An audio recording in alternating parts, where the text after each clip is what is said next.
Salut famille, que le Seigneur vous bénisse abondamment. Je suis encore très heureux ce vendredi de me retrouver avec vous pour parler de la même chose, mais pas de la même manière. Je veux dire, il y a une histoire intéressante dans la Bible que j'aime et que je voudrais partager avec vous. C'est deux histoires en fait, ce sont deux histoires. La première se trouve à la fin de Matthieu chapitre 13. La deuxième se trouve à la fin de Matthieu chapitre 14. La première histoire parle de Jésus qui traverse le lac et tout ça, et qui se retrouve dans sa patrie, dans sa région, dans son village, si vous voulez, dans sa région. Et là-bas, j'ai fait un truc avec mes enfants et, euh, et j'en parlais. Et Jésus arrive. Et puis tu vois les gens, tu vois comme on va au village, les gens ils voient Jésus. Oh, le petit, il a grandi. Waouh, c'est comment? Et petit, les enfants de maintenant, ils grandissent. Waouh. Et puis, on parle de Jésus qui guérit. Les gens sont là. Petit, on a vu ici, là. Tiens, quand on est petit, souvent on porte les chaussures, tu vois, comme ça, non? Pied gauche à droite, pied droit à gauche. Et puis, j'imagine des gens qui disent, oui, mais c'est pas le petit qui était ici, là, il est parti un moment. C'est pas le gars qui était perdu, à quel âge il a pu sa main le chercher là. Ouais. Ah, les enfants de maintenant, vraiment. Et ils ont commencé à voir que le petit, en fait, on lui donne des pouvoirs, quoi. Il guérit, il fait ceci. Et les gens du village se disent, mais bon, le petit, on l'a connu ici. Non, on l'a connu ici. On l'a connu ici. J'imagine même que les chaises qui sont actuellement à la maison là, il a fait ça avec son papa. Ouais, ils étaient là, ils étaient là en train de faire. Même le tabouret qui est à la cuisine là. Ils ont fait ça, ils ont fait ça. Bon, il n'y a rien qui est cassé. Mais en tout cas, ouais. Jésus, la Bible dit, à la fin du Matthieu 13, à cause de leur incrédulité, Jésus n'a pas pu faire assez beaucoup de miracles chez lui. Et donc, la Bible dit que après, il va traverser le fleuve ou la rivière ou je sais quoi, l'eau, et puis il va se retrouver quelque part. Le chapitre 14 au début, c'est là que de Matthieu, c'est là que la Bible dit qu'il nourrit 5000, à peu près 5000 hommes, sans compter les femmes et les enfants, et des 5 pains et des 2 poissons, il va en rester jusqu'à presque 12 paniers, tellement il y avait de la nourriture. Après cela, il va traverser avec ses disciples. La traversée, on pourra en parler. Quand je faisais ça, mes enfants étaient tellement euh, en train de rire parce que je fais en sorte que je crée des images, d'accord, autour de ces histoires pour leur permettre de comprendre sans toutefois dévier du message principal. Je pense qu'un jour, je vais commencer à faire des vidéos comme ça pour les tout petits, d'accord, les plus jeunes. Et donc, Jésus, quand il traverse, après avoir invité Pierre à venir avec lui pour marcher sur l'eau et toutes ces choses, quand il traverse, d'accord, ils vont dans la région de Génézareth. La Bible dit que quand ils arrivent, les gens ayant entendu parler de Jésus vont aller chercher tous les types de malades. Ils vont inviter des gens, envoyez vos malades.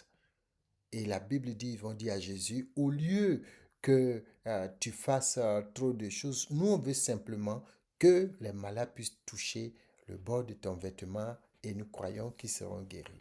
La Bible dit, tous les malades qui étaient venus ont été guéris. Aucun n'est reparti sans être guéri. Ces deux tableaux totalement opposés. Le premier tableau, il y a eu peu de miracles. Le deuxième tableau, il y a eu, on va dire, 100% de miracles, de guérison. Quelle était la différence? Le premier tableau dit qu'ils étaient incrédules. Le deuxième tableau dit qu'ils avaient la foi. Mais la différence majeure va se retrouver, comme je le disais, dans la familiarité. Ceux qui disaient être du village de Jésus ou de sa région ou de sa ville natale semblaient déjà trop le connaître. Le fils de Jean, là, de Joseph, ouais, le petit, on le connaît, ouais, c'est un petit. C'est le petit, là. Et quand j'ai commencé à travailler avant de venir au Japon, le dernier travail que j'ai fait, j'étais donc euh, responsable dans une coopérative et c'était dans mon village, en fait, dans ma région. Et une fois, il y a quelqu'un qui dit, mais c'est pas le fils de Clément là. On dit, c'est lui. Waouh, les enfants, ils ont grandi. Il fait quoi maintenant? On dit c'est l'un des responsables de la coopérative et tout ça. Ah ouais? Ouais, les enfants, ils ont grandi. Ça, il va venir dire que lui aussi, il est notre chef. Et la familiarité. Une telle personne, tu lui donnes des conseils, il ne va pas considérer, il ne va pas prendre ça. Parce qu'il te connaît trop. Et nous, les chrétiens, beaucoup de fois, cette familiarité tue notre foi. C'est pour cela que dans cette vidéo, je dis, le titre que je donne, c'est Ce tueur de foi. Il tue notre foi. Ou elle tue notre foi. La familiarité. Vous savez, quand on commence à aller à l'église, la première fois, on se met bien. Pour ceux qui commencent les nouveaux chrétiens, ils nettoient l'église doit être propre, bien décorée, tout ceci. La familiarité finit par s'imposer à un moment donné où même ils sont capables de mettre les ordures, de jeter les ordures dans l'église. Mais ça, ce n'est que l'aspect visible de l'iceberg. Sinon, en réalité, les gens n'ont plus d'intimité avec Dieu. Ils connaissent trop Dieu. Quand j'étais en Suisse, il y a une soeur qui me disait, et je l'invitais vraiment à reprendre la marche avec le Seigneur. Et elle me disait, oh, mon cher, nous-mêmes là, il y a longtemps, moi je suis chrétien. Quand j'étais au Congo, il y a longtemps. C'est pas maintenant, je suis chrétienne. La familiarité. La familiarité dit, mon cher, aujourd'hui là même, affaire d'église là, depuis on est dedans. Comme quelqu'un qui disait, depuis il va à l'église, il n'a rien vu. Il ne voit pas ce que Dieu fait dans sa vie. Le problème que nous avons, c'est la familiarité. Ce tueur de foi qui fait que Dieu ne nous impressionne plus. Jésus ne nous impressionne plus. Le Saint-Esprit, il ne nous impressionne plus. Pourtant, quand on s'est converti nouvellement, c'était ça. On était bouillant de zèle et de feu. Après, tout s'est refroidi à cause de la familiarité. Les miracles ne nous disent plus rien. Vous voyez? Et ça, je pense que ce tableau-là est un tableau que beaucoup, nous les chrétiens, nous vivons. La parole de Dieu ne nous impressionne plus. Le gars, mais il a lu la Bible une seule fois. Mais il connaît déjà toute la Bible. Il n'a plus envie de lire la Bible, il la connaît déjà. Mais à chaque fois que tu vas t'approcher de Dieu, j'aime bien le chant qui dit l'amour de Dieu est si merveilleux, l'amour de Dieu est si merveilleux. Et puis on dit comment? Il est si grand qu'on ne peut le surmonter, si profond qu'on ne peut le sonder. Il est si vaste qu'on ne peut le contourner. Son amour, sa parole, sa personnalité, sa divinité n'a pas de dimension. On ne peut jamais finir d'explorer Dieu et de le connaître. Alors quand on tombe dans cette paresse spirituelle qui se traduit par cette familiarité, on ne grandit plus parce qu'on croit connaître Dieu. C'est pour cela que David dit, sonde-moi.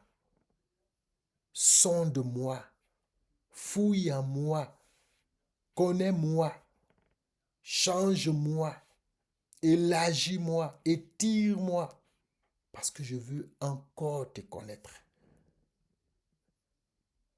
Tant que on est dans l'expectative, tant qu'on s'attend à Dieu, la familiarité ne peut pas nous gagner. David dit dans le psaume 122, il dit, je suis dans la joie quand on me dit allons à la maison de l'Éternel. Pourquoi? Parce qu'il dit quand on arrive, nos pieds sont à la porte, dans tes portes, la porte de ta présence. Et là, Jérusalem est comme une ville qui est bâtie comment? Qui est bâtie de sorte à ce que les différentes parties sont liées entre elles. Il y a une cohérence, mais il y a une diversité. Il y a tellement de choses à découvrir. On ne peut pas finir de découvrir Jérusalem. On ne peut pas finir de découvrir la présence de Dieu. Je veux dire à toi, mon frère, à toi, ma soeur, qui t'est refroidi, qui ne voit plus d'intérêt dans la présence de Dieu, qui est fatigué de peut-être toujours continuer les mêmes choses. Je veux te dire, notre Dieu est un Dieu si profond qu'il est impossible de le sonder. Jusque c'est nous qui nous sommes arrêtés. C'est toi et moi. On s'est arrêté et on ne voit plus rien. Mais Dieu veut que tu avances. Pourquoi? Par exemple, ne déciderais-tu pas, au lieu de toujours prier sur ton lit, ou à chaque fois tu fais après 2 minutes, tu te réendors, pourquoi tu ne déciderais pas un bon matin, à 5 heures, à 4 heures, à 6 heures même, de juste te mettre au salon, ou de juste te mettre dans la rue. On n'a pas de faire du bruit, mais de regarder la nature tout en priant le Seigneur. Pourquoi? Jésus priait en différents endroits, les montagnes, les plaines, les vallées, il priait partout. Pourquoi ne le ferions-nous pas? Changeons un peu d'environnement, de manière, même de temps de prière. Parce que si tous les matins tu es fatigué, pourquoi ne ferais-tu pas à midi pendant ta pause, si tu as une pause? Pourquoi ne le ferais-tu pas le soir, pendant que tu as fini de manger, que tu es un peu plus zen? Pourquoi ne le ferais-tu pas? Trouvons les moyens pour redynamiser notre vie et changer cette vision que nous avons, cette manière de voir Dieu qui en fait est une manière stagnante, qui ne bouge plus et qui fait qu'on a l'impression que Dieu lui-même est fini. On n'a plus rien à découvrir de Dieu. Dieu veut se révéler à toi et à moi. Il fait qu'on aille plus loin. Il nous attend à la chambre haute. Il nous attend dans le lieu secret. Il nous attend dans sa présence. Dieu est partout. Et partout où tu vas, là, il t'attend. Alors, si à la fin de Matthieu 13, il y a eu peu de miracles qu'à la fin de Matthieu 14, il y a eu 100% de miracles, les miracles sont encore possibles. La gloire de Dieu est encore possible. Le réveil spirituel que tu désires est encore possible parce que Jésus n'a pas changé. C'est nous qui changeons. C'est notre circonstance, notre environnement qui fait qu'on a l'impression que Jésus est fini, qu'on n'a plus rien à découvrir, qu'on ne peut plus rien voir. Jésus n'a pas changé. Je vais te dire alors que le week-end commence, allons plus loin. Allons plus loin. Juste en changeant une petite chose dans notre routine qui fait que on est tombé dans cette facilité, dans cette familiarité. Allons plus loin. Et je crois que nous verrons la gloire de Dieu. Sois béni et rendez-vous dans le lieu secret, dans la chambre haute. À bientôt.